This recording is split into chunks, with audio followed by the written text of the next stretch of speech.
tunnels. I will show you the fourth one. And this is what I found out, that as we look at the Sphinx. For thousands of years, it has sat in absolute silence beneath the Egyptian sun. Its weathered face fixed on the eastern horizon, long before the first pharaoh's name was ever written. Carved directly from a single ridge of limestone, the Great Sphinx is unlike anything else on Earth. 73 meters long, 20 meters tall. A monument so enormous that entire generations have lived and died in its shadow without answering the one question that matters most. Who built it? For centuries, the answer seemed settled. The Sphinx was carved around 4,500 years ago for the pharaoh Khafra, standing as the eternal guardian of his pyramid complex. It became one of archaeology's few unquestioned certainties, but the monument itself has never stopped raising uncomfortable questions. Its weathered body tells a different story than the surrounding pyramids. Its proportions are unlike any other royal monument. Beneath the limestone lie unexplored passages, hidden cavities, and geological features that continue to puzzle researchers. Every new scan reveals another piece of a mystery that refuses to disappear. Now, something unprecedented has entered the investigation. An artificial intelligence was given access to decades of laser scans, geological surveys, satellite imagery, and archaeological measurements collected from the Sphinx. Instead of repeating the accepted explanation, it identified patterns pointing toward a far older and far stranger history. And if you want to uncover what the machine found next, subscribe now and stay with us, because the deeper we go into the Sphinx, the stranger this story becomes. And if those conclusions are even partially correct, the Great Sphinx may be the monument that forces us to rethink where human civilization truly begins. The version we were taught, the standard account, is elegant in its precision. Around 4,500 years ago, during Egypt's fourth dynasty, a pharaoh named Khafra, who ruled approximately from 2558 to 2532 BCE, ordered the construction of the Second Great Pyramid at Giza. For thousands of years, the Great Sphinx has sat beneath the Egyptian sun, staring silently across the Giza plateau. But according to the traditional story, its creation was far more straightforward than the mystery surrounding it today. The story begins around 2500 BCE, during Egypt's fourth dynasty. Workers under the rule of Pharaoh Khafra came to a natural limestone outcrop left behind by earlier quarrying operations. Instead of removing the stone completely, they began shaping the massive ridge itself. Day after day, using copper chisels and wooden mallets, they carved the rock into something extraordinary. Slowly, the shape of a lion emerged. Then came the human face. According to the traditional account, that face was modeled after Khafra himself. The body represented a lion, an ancient symbol of royal power throughout Egypt. Together, the two forms created something unlike anything else on the plateau.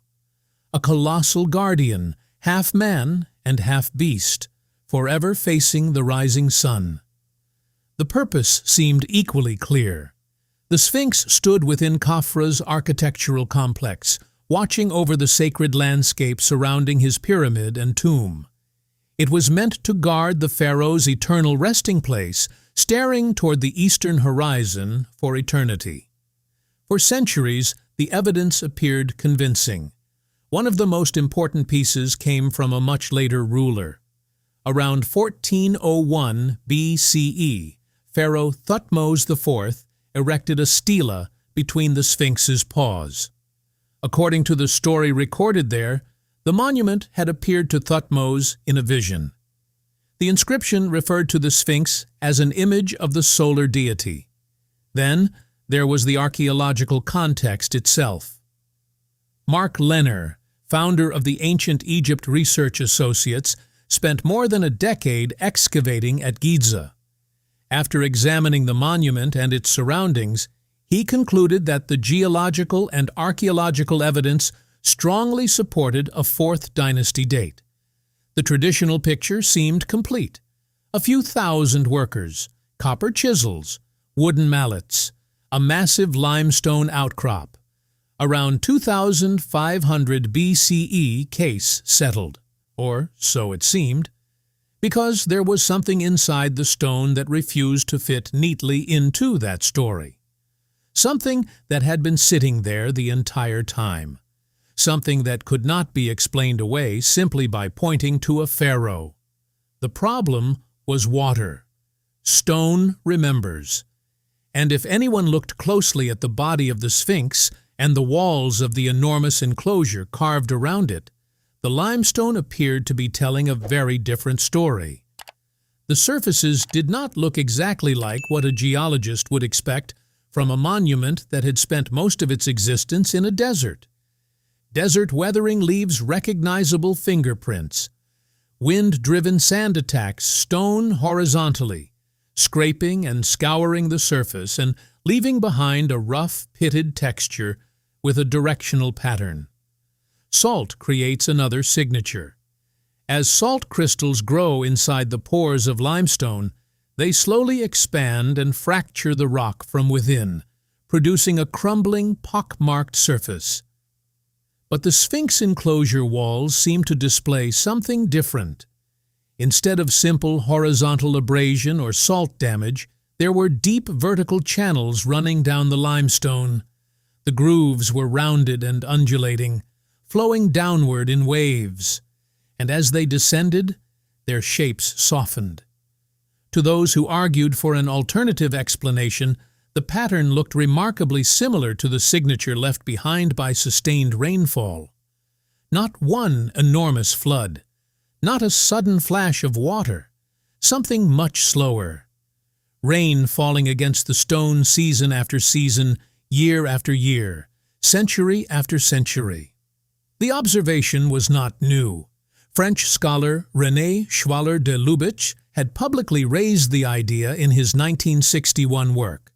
Later, researcher John Anthony West developed the observation into a formal geological argument.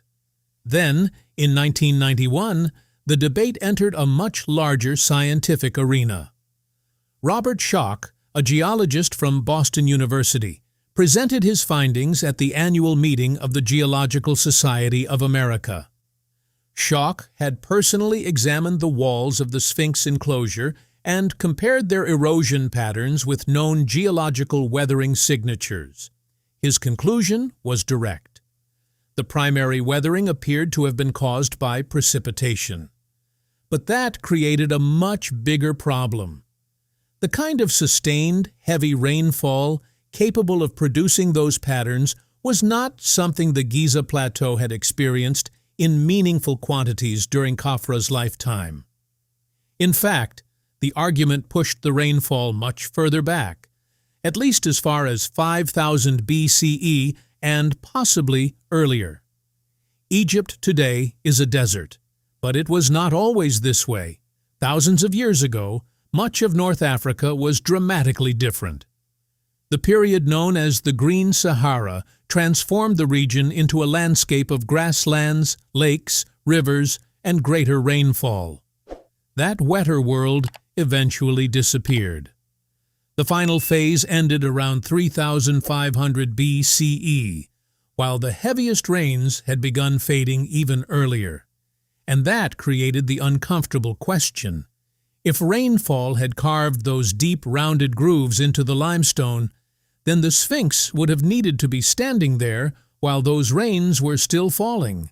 But that would place the monument far earlier than the traditional 4th dynasty date, not merely centuries earlier, potentially thousands of years earlier. And suddenly, the mystery became much larger, because, according to the conventional timeline, there should have been no cities, no kingdoms, and no organized labor capable of carving a monument on the scale of the Great Sphinx during such an early period. For decades, the argument remained locked in place. On one side stood Robert Schoch, pointing toward the watermarks carved into the stone. On the other stood researchers such as Mark Lehner and Zahi Hawass, pointing toward the pharaoh, the archaeological context, and the evidence connecting the monument to the Fourth Dynasty. Both sides had evidence. Neither side could completely force the other to abandon its position. And so, the Sphinx remained where it had always been, silent, unmoving, watching the horizon while humans argued about its age, until someone decided to approach the problem differently. Not with another excavation, not with another historian, not with another geologist, but with a machine with empty hands. The idea was simple.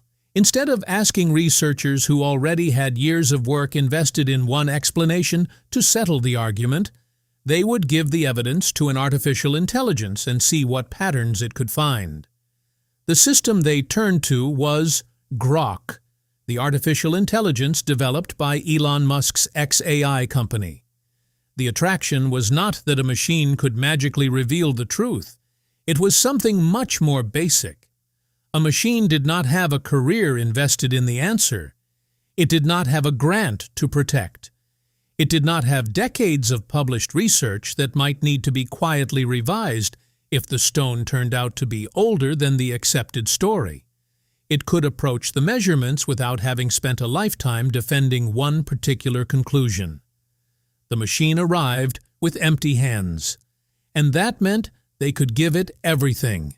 It arrives at the data holding nothing. So, they gave it everything. They fed the machine every erosion survey ever conducted on the Sphinx enclosure. They gave it laser scans of the body and trench walls, climate reconstructions of the Eastern Sahara stretching back 40,000 years, paleoclimate records from Nile sediment cores, pollen analysis from ancient lake beds, rainfall models, limestone weathering rates under sustained precipitation, and seismic readings from beneath the monument. Among the data was the ground-penetrating survey conducted by Thomas Dobecki and Robert Schoch in 1992, which had detected anomalous subsurface features suggesting cavities within the bedrock. But there was one rule. They did not tell Grok which theory to defend. They simply gave it the measurements and asked it to report what those measurements appeared to say. Grok began with the weathering, but it did not examine the erosion merely as an impression. It treated the stone as geometry. It measured the depth of the grooves running across the enclosure walls. It examined the curvature of the rounded ridges. It measured the vertical spacing of the undulations and began building a mathematical profile of the damage. Then, it compared those measurements against the known weathering patterns produced by every major erosive force the Giza Plateau could have experienced. Wind-driven sand leaves one signature, salt crystallization leaves another, and prolonged rainfall leaves a third. The Sphinx enclosure appeared to contain those deep, rounded channels running from top to bottom, softer near the upper sections where water first begins its journey, and deeper farther down where the water gains volume. Grok compared the enclosure against all three possibilities. Then the machine produced a number. Its calculated confidence for rainfall erosion came back at 94.7%. The wind and sand explanation, the explanation most closely associated with the traditional account, came back at only a fraction of that figure. It was not impossible, but statistically, it was overwhelmed. Yet even that result was not enough. A confidence figure could support an argument. It could not, by itself, settle the question. So the machine asked the question that the human debate had never fully answered. How long? How many years of rainfall would it take to carve grooves of that particular depth into limestone, of that particular hardness, under precipitation conditions consistent with the Green Sahara? The problem was measurable. weathering rates for stone exposed to known precipitation could be calculated, and researchers had already measured them. So, Grok took the erosion depth and ran it against rainfall models from the last major wet period the Sahara had experienced. The result pointed toward something remarkable. The stone appeared to have been exposed to heavy rainfall for a period measured in many centuries, at minimum. And the last period when rainfall could have fallen across the Giza plateau with sufficient intensity ended somewhere around 7,000 years before the pharaoh traditionally credited with the Sphinx had ever been born. That created an unavoidable implication. For the enclosure walls to carry the amount of erosion they displayed, the Sphinx would have needed to already be standing there while those rains were still falling. An engineer who reviewed the analysis described the stone in a strangely simple way. It was behaving like a witness. The stone did not know what it was supposed to say. It had no theory to defend and no history book to agree with. It simply recorded what happened to it, one rainy season at a time, and then another, and another. For centuries the water left its mark, carving the record directly into the geometry of the limestone. The stone had preserved a story, and that story did not perfectly match the civilization that later claimed it. It appeared to belong to a much older world. The head that doesn't belong. There was another detail waiting on the surface of the monument. Almost anyone standing before the Sphinx could see it, even if they could not immediately explain why it felt strange. The body was enormous. It stretched across the enclosure like the remains of some gigantic reclining animal, its flanks occupying a space comparable to a city block. But at the front sat the head, and compared with the enormous body beneath it, the head appeared surprisingly small. It looked almost as though it belonged to another statue, created by another sculptor at another time. Grok did not simply accept that impression. It tested it. The machine measured the volume of the head, then it measured the volume of the body. It examined the proportions between them and compared those ratios with the relationships a sculptor working from one unified design would normally maintain. The numbers disagreed sharply. The head was not merely slightly smaller than expected, it was dramatically smaller. And suddenly, a question that had circulated among researchers for years took on a new weight. What if the head currently sitting on the Sphinx was not the original head? The possibility had been raised by Robert Schoch in his later work. He suggested that the human face could have been carved during the Old Kingdom, potentially replacing an earlier animal form. If that were true, the relatively poor preservation of the head might not simply be the result of ordinary erosion. It could also reflect the fact that the face had been carved from a block that had already been weathered and degraded. In other words, the head might not be the beginning of the monument's story. It might be an edit made to something much older. The head was not slightly small. It was dramatically small.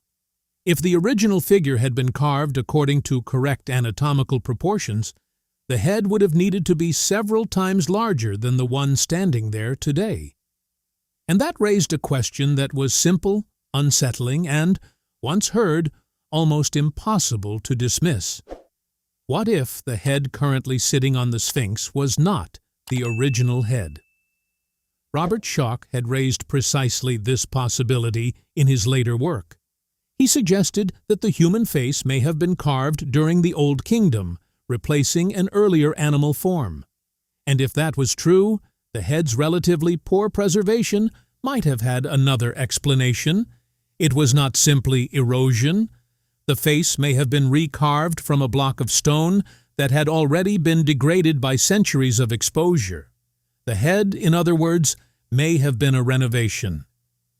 Then Schoch found something else that appeared to support the idea. The body and the head did not seem to wear the same kind of erosion. The enormous flanks of the Sphinx, along with the walls of its enclosure, carried the unmistakable signature associated with rainfall. Deep, vertical, rounded channels carved by running water over long, wet centuries. But the head appeared different.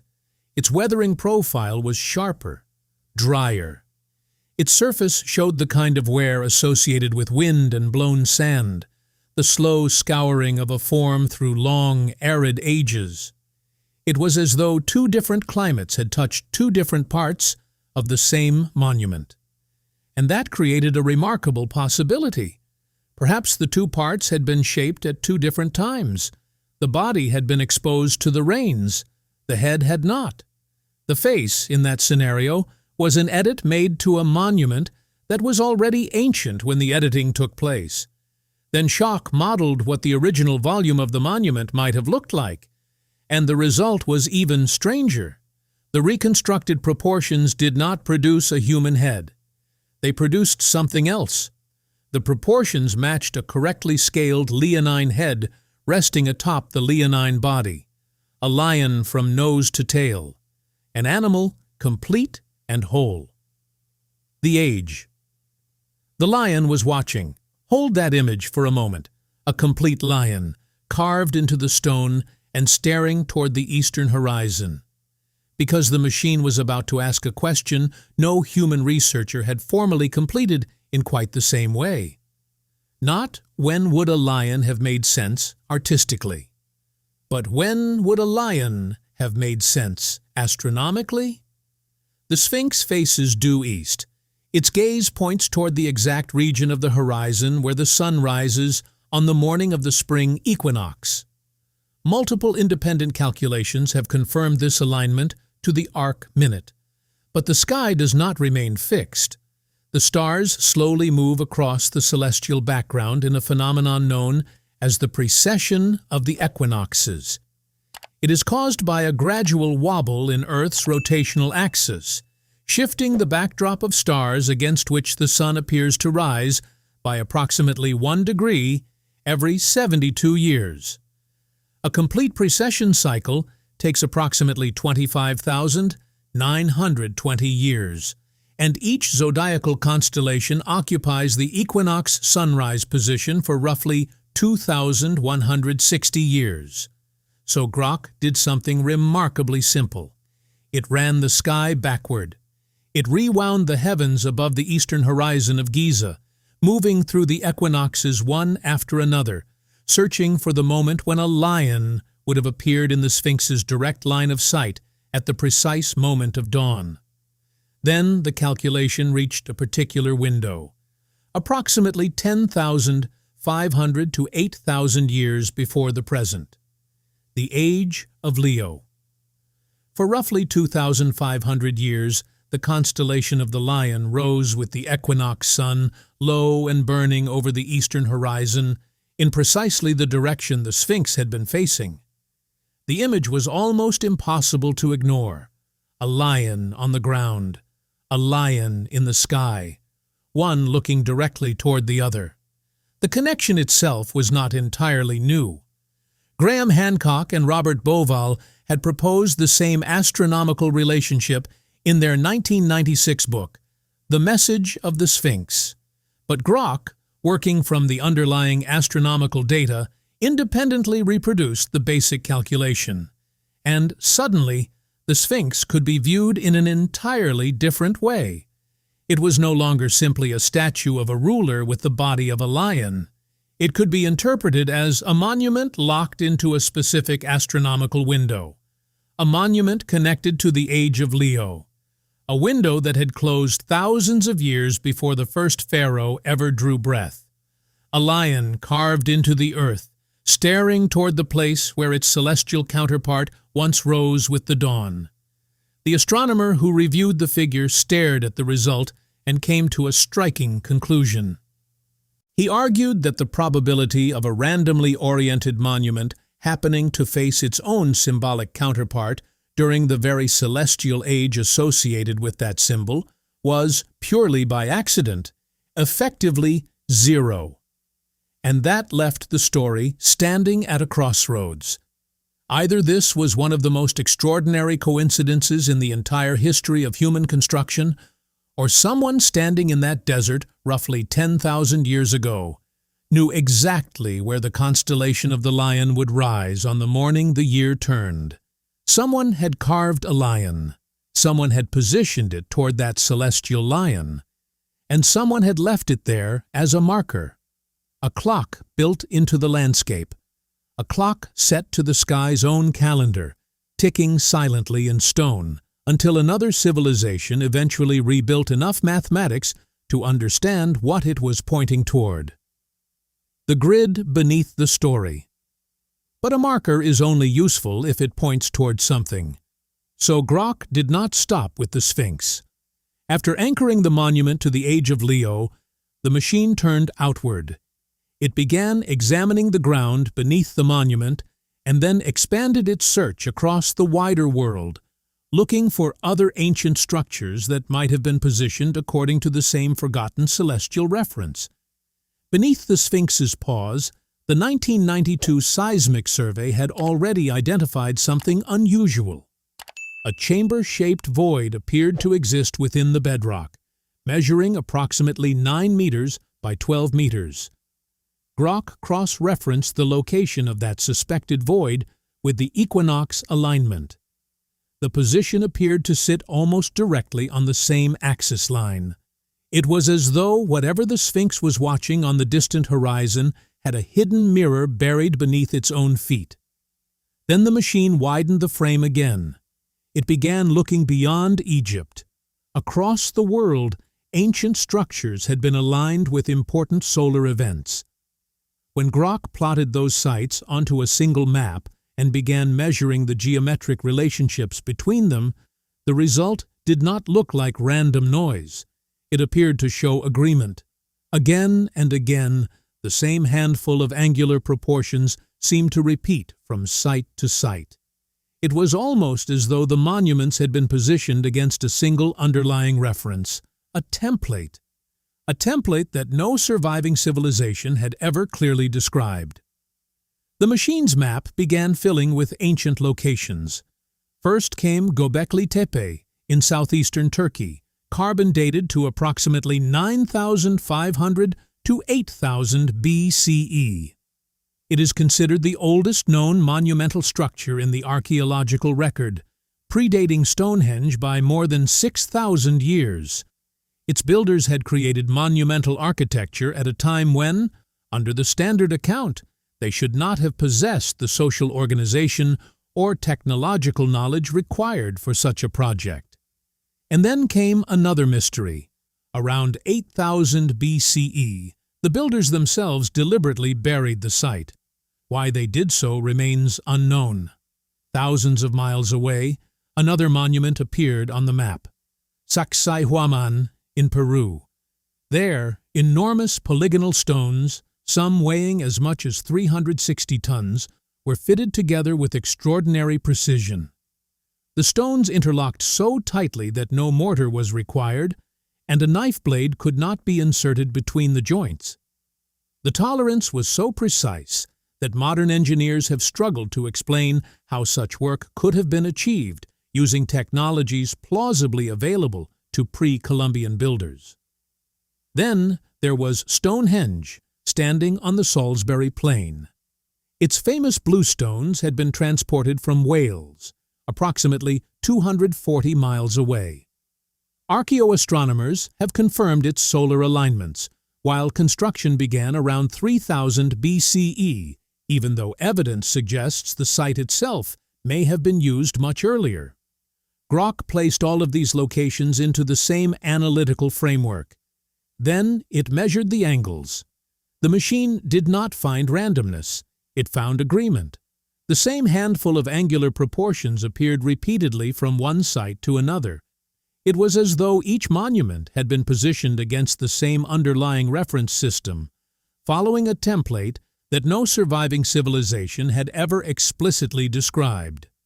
An engineer reviewing the analysis found something particularly troubling. It was not any single alignment. It was the redundancy.